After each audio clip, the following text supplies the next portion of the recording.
Hi friends, Shri Swami Samarth सर्वांना.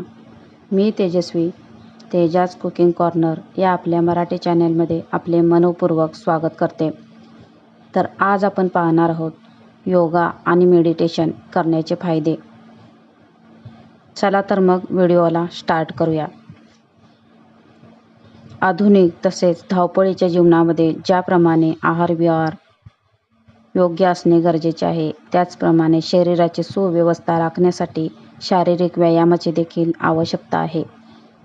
तुम्ही देखील अजूनही योगा करण्यासाठी सुरुवात केली नसेल तर लवकरात लवकर सुरुवात करा. मला मान्य आहे की गृहिणींना घरच्या जबाबदाऱ्या, मुलांची काळजी, इतर कामं असतात आणि वर्किंग वुमन्सना देखील त्यांच्या जबाबदाऱ्या असतात. पण आपल्या शरीराकडे, शारीरिक स्वास्थ्याकडे दुर्लक्ष देखील करणे अनिवार्य आहे. आजकालची परिस्थिती पाहता कोणत्याही वयोमानातील व्यक्ती मरण पावत आहेत. कशाचाही भरोसा राहिलेला नाही. पूर्वीच्या कालखंडामध्ये लोक विविध प्रकारचे व्यायामाची कामे करायचे, जसे की शेती हा एकच असा पर्याय जडणघडणीचा होता.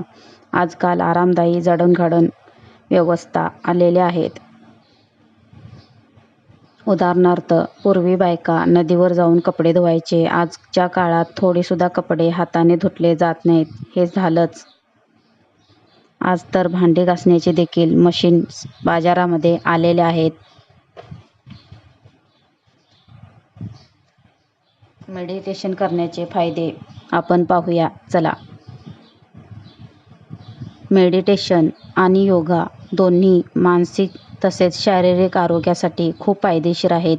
नियमितपणे योगा केल्याने तणाव कमी होतो, मन शांत होते, झोप सुधारते आणि एकूणच आपले आरोग्य सुधारण्यामध्ये मदत होते.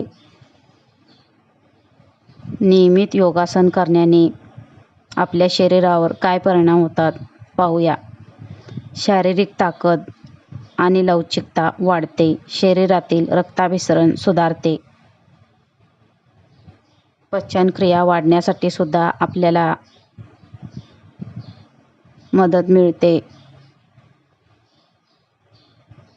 व्हिडिओमधील इम्पॉर्टंट माहिती आपल्याला आवडल्यास व्हिडिओला लाईक, शेअर, सबस्क्राईब नक्की करा आणि कमेंट्समध्ये सांगा ही माहिती